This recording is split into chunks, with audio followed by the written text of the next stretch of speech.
আসসালামু আলাইকুম, কেমন আছেন সবাই? আশা করি সকলেই ভালো আছেন। তো আজকে আমি একটা ভয়েস ওভার রেকর্ড করব, এটা খেলার জন্য, খেলার খবর বলা চলে। তো শুরু করছি আর কথা না বাড়িয়ে। নেইমার নেই ব্রাজিল দলে, থাকলে তিনিই পরতেন নাম্বার 10 জার্সি। কিন্তু এখন কে পরবে এই জার্সি? এই নিয়ে অনেকেই জানতে চান।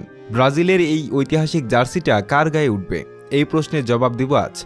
ব্রাজিলের 10 নম্বর জার্সি শুধু নিছক কোনো জার্সি নাম্বার নয়, এই জার্সি গোটা একটা ফুটবল ইতিহাস ধারণ করে।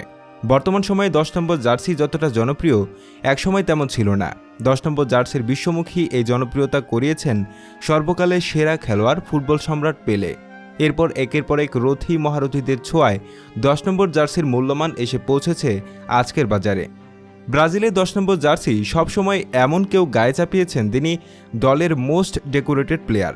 দীর্ঘ এক যুগেরও বেশি সময় ধরে নেইমার এই জার্সির মান রেখেছেন। কত শত চোখ ধাঁধানো ফুটবলীয় প্রদর্শন করেছেন এই জার্সি গায়ে। কিন্তু নেইমারের ইনজুরির পর রদ্রিগোকে দেওয়া হলেও এই জার্সির মান কোনো ম্যাচেই রাখতে পারেনি রদ্রিগো। পরিসংখ্যান ঘাটলে দেখা যায় রদ্রিগোর এই ম্যাচগুলোতে তার থেকে বেটার পারফর্ম করেছে অন্য কোনো খেলোয়াড়। কেমন হলো জানাবেন। আর এই ভয়েসটা এখন কাট করতে হবে, অনেক ভুল বলেছি কোথাও, আবার কোথাও রিপিট আছে, এটা কাট করতে হবে, হালকা একটু এডিট হবে। অ্যান্ড দেন ভয়েসটা কীভাবে দাঁড়ায় সেটা আমার স্ক্রিন প্লেতে তো শুনতেই পেলেন। ধন্যবাদ সকলকে, আসসালামু আলাইকুম।